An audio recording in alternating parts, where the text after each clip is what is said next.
So we are here with Georgie and Marty from Solartricity, Adelaide funk band amongst other things. Now yourself, Georgie, you've worked with the four other guys in the group before and you've kind of known each other for a while, but you're all kind of from different bands. Do you want to explain how you all peeled off to form Solartricity? Well, the idea for Solartricity initially was because an original funk band and kind of electro band that I was in had to split because our drummer went to Japan, our bass player went to America, and that was called The New Article. And I was like, oh no, I really want to do my own funk pop thing. So I decided, hey, I'll ask some of my friends who are obviously very good players, who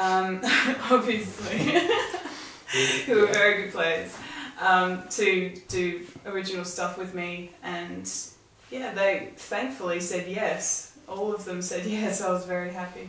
Yeah, that was they good. said yes. So that's how we kind of formed Solartricity, but we have all played together, various different random things, lots of weddings and functions and yeah. So you had a good background. Yeah, we've all got a really solid background in music.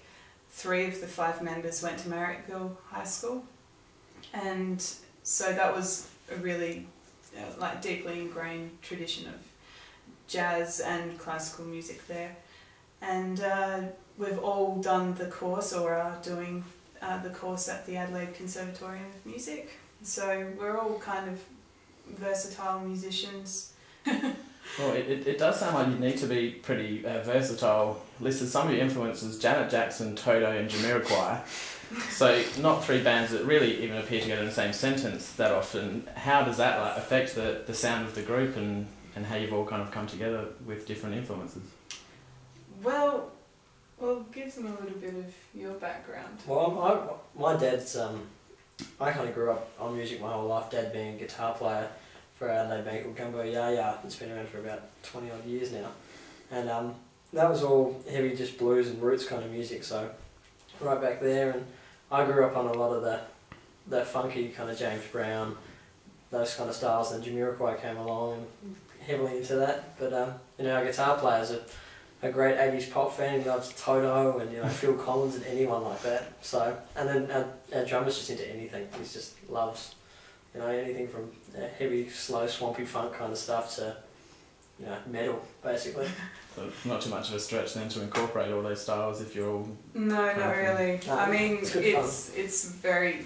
So on your songwriting, songs from the EP like Spaceship and then the title track Rewind the Clock have got, from what I can tell, quite different perspectives on relationships. Can you tell us anything about your songwriting process and how you do it?